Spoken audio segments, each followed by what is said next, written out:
Hello दोस्तों, कैसे हैं आप सब। आज की हमारी कहानी है नालायक देवर। अचानक किसी ने जोर से दरवाजा खटखटाया। कोमल की आंखें खुल ही नहीं रही थी। रात भर सो नहीं पाई थी, पर ससुराल में पहला दिन था। सर पर पल्लू लिया और नजरें झुकाकर दरवाजा खोला। सामने देवर सूरज था। भाभी 5 बज गए हैं, उठ जाइए। मम्मी और दादी भी उठ गई हैं। अपने देवर का इस तरह से आकर जगाना कोमल को अजीब ही लगा। वैसे भी अभी उसे क्या काम था। वो रात को अलार्म लगा रही थी, पर मनोज ने मना कर दिया था। आप जल्दी से नहाकर नीचे आ जाओ, मैं जॉगिंग के लिए जा रहा हूँ। अपने बड़े भाई मनोज को बिस्तर पर सोते देखकर बोला। अब इनसे तो वजन कम ना होगा, और कुटिल मुस्कान लिए वो चला गया। कोमल ने समय देखा और जल्दी ही साड़ी पहनकर पल्लू लेकर वो नीचे आ गई। आंगन में रखी खटिया पर गद्दी बिछा था। सासू माँ ने वहीं बिठा दिया। झपकती आंखों से नींद को भगा रही थी। बैठे बैठे नींद आ रही थी। यहाँ आकर बैठने से अच्छा वो 2 घड़ी और सो लेती। दिन भर नींद तो ना आती। आते जाते रिश्तेदार मुआयना कर रहे थे। ताई जी बोल रही थी, थोड़ी सी नाक मोटी है और बाल भी घने नहीं है। फिर भी मनोज के मन को भा गई, क्या करें। चाची जी बोल रही थी, दान दहेज भी ना लाई। पता नहीं भाभी जी बहू क्या लेकर आई। इतनी ही देर में मनोज आ गया। रात की अधूरी नींद उसकी आंखों में झलक रही थी। भाभी और बहनों को आपस में हंसी टिटोली करते देखकर मनोज वहां से चला गया। घर में दादा ससुर जी बीमार थे, तो उनका हनीमून पर जाना कैंसिल हो गया। कोमल का बड़ा मन था कि वो मनोज के साथ में घूमने के लिए जाए, पर बड़ी बहू को ये तिलांजलि देनी ही पड़ती है। कुछ दिनों में कोमल ने रसोई संभाल ली। देवर सूरज हर बात में टोका टाकी करता था। घर में ननद नहीं थी, इसलिए वो ननद की भूमिका बड़े दिल से निभा रहा था। कोमल के खाने में मीन मेख निकालता था। कोमल जरा सा आराम कर लेती तो दादी के कान भर देता। शादी के 6 महीने बाद दादा ससुर की मृत्यु हो गई। कोमल मन ही मन सोच रही थी कि काश वो हनीमून पर चले जाते। मनोज का जन्मदिन आ रहा था। कोमल मनोज को उपहार देना चाहती थी। उसने सूरज को उसे बाजार ले जाने को कहा। सूरज बाजार ले गया। वहां जैसे ही कोमल ने मनोज के लिए एक कुर्ता पजामा लिया, तो सूरज ने टोक दिया, भाभी आप अपनी मनमर्जी से ही शॉपिंग कर रही हो। आपने मम्मी और पापा से पूछा कि मनोज भैया के लिए उपहार ले रही हो, वो भी इतना महंगा। अब आपको हर काम मम्मी और पापा से पूछकर करना चाहिए। कोमल स्तब्ध रह गई, क्योंकि सूरज को तो पता था कि वो उपहार लेने ही आई है। घर जाकर बड़ा तमाशा खड़ा हो गया। आंसुओं के कड़वे घूंट पीकर कोमल रसोई के काम में लग गई। मनोज को उसने रात को ही उपहार दे दिया। मनोज से सूरज 4 साल छोटा था, पर बड़ा ही चालाक किस्म का था। भाभी की हर गतिविधि पर नजर रखता था। कोमल के ताऊजी उसी शहर में रहते थे। एक दिन उन्होंने कोमल और मनोज को दिन में खाने पर बुलाया। कोमल जब शाम को लौटकर आई तो सूरज बोल पड़ा, क्या भाभी थोड़ा जल्दी आते, आपके रहते हुए मम्मी को खाना बनाना पड़ रहा है। कोमल ने कपड़े भी नहीं बदले और रसोई में लग गई। सासू माँ भी नाराज ही लग रही थी। पता नहीं मायके गई हुई बहू से ये ससुराल वाले नाराज क्यों रहते हैं। बहू के जाते ही इनका चेहरा गुस्से से भर जाता है। एक दिन कोमल अपनी सहेली के घर गई थी। वहां उसने जींस पहनकर कुछ फोटो खिंचवा ली। सूरज ने भाभी से मोबाइल लेकर सारी फोटो अपनी मम्मी को दिखा दी। कोमल को बहुत कुछ सुनना पड़ा। घर में तूफान आ गया। कोमल सूरज की बातों, तानों और हरकतों से परेशान हो चुकी थी, पर क्या करती। मनोज बहुत ही सीधे थे और सूरज अपने भाई को 1 सेकंड में चुप करा देता था। दादी कभी कभी सूरज को डांट देती थी कि कोमल तेरी भाभी है, पर सासू माँ कुछ ना कहती। सूरज वैसे उनका लाडला था। कोमल अब गर्भवती हो गई थी। ऐसे में जी भी कच्चा रहता है और काम करने की इच्छा भी नहीं रहती, पर सूरज की यही कोशिश रहती कि भाभी ही काम करे, मम्मी रसोई में पैर न धरे। 9वें महीने कोमल ने प्यारी सी बेटी को जन्म दिया। अब वो अपनी बच्ची में व्यस्त रहने लगी, पर अपने देवर सूरज में जरा भी सुधार न देखकर कोमल भी दुखी रहने लगी थी। अपनी माँ को ये बातें बताकर वो परेशान नहीं करना चाहती थी। एक दिन कोमल की 6 महीने की बच्ची बाहर खेल रही थी और कोमल रसोई में खाना बना रही थी। अचानक से वो रोने लगी, तो कोमल उसे दूध पिलाने के लिए बाहर आई, तो सूरज ने झट से गुड़िया को गोद में उठा लिया। भाभी अब गुड़िया का बहाना नहीं चलेगा, आप खाना बनाइए, बच्चे तो रोते ही रहते हैं। आप तो गुड़िया को लेकर आराम फरमाएंगी और मम्मी को खाना बनाने पड़ेगा। कोमल कुछ बोल ना पाई। उसकी बेटी रोती रही और सूरज उसे बाहर ले गया।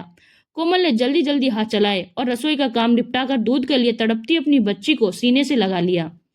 उसने मनोज से भी शिकायत की, पर मनोज सीधे थे और सूरज पर मामलों में मनोज से तेज ही पड़ता था। दुकान का काम भी दिन भर मनोज ही संभालता था। सूरज को तो घर के कामों में दखल देने से ही फुर्सत नहीं मिलती थी। अब सूरज के लिए भी लड़की देखी जाने लगी। आरती ब्याह कर घर आ गई। आरती जैसी सुंदर पत्नी पाकर सूरज बहुत खुश था। पूरे ब्याह में गुड़िया किसी की गोद में नहीं आई। कोमल ने ब्याह का काम भी निपटाया और बच्ची भी संभाली।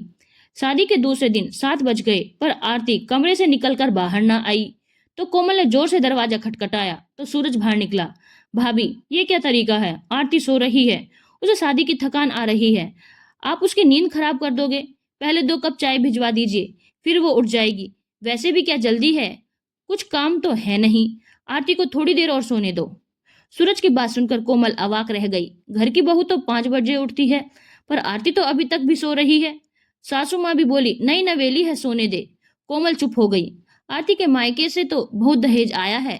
सभी रिश्तेदार तारीफ कर रहे थे, साड़ियां भी सबकी बहुत अच्छी ही दी हैं। कोमल सबकी बातें खामोशी से सुन रही थी।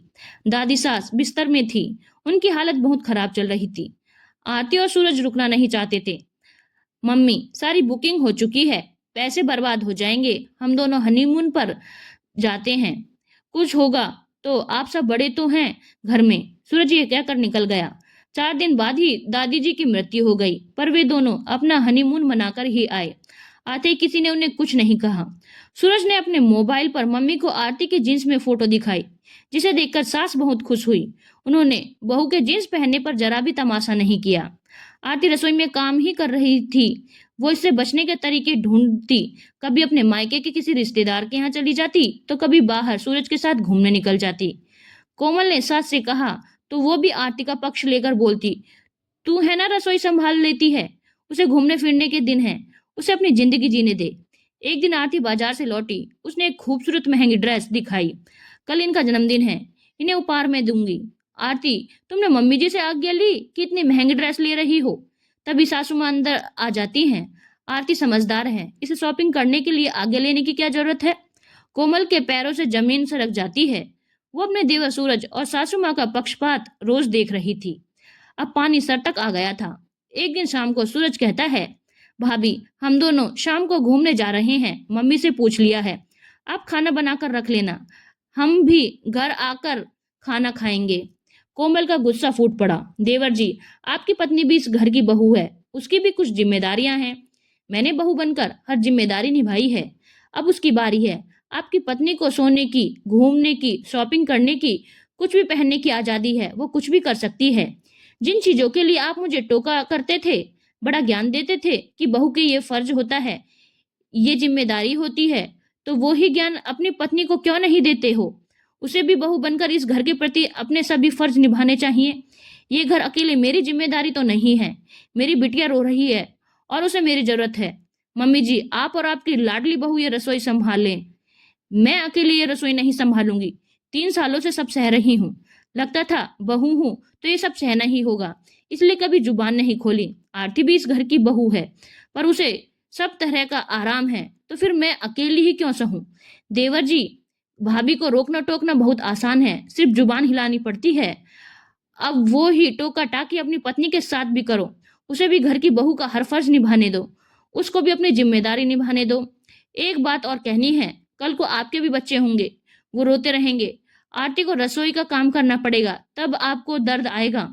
मेरी बेटी और मेरा दर्द तो कभी नहीं आया, लेकिन मैं माँ हूं, आपकी पत्नी को इस दर्द से ना गुजरना पड़े, ये कोशिश करूंगी।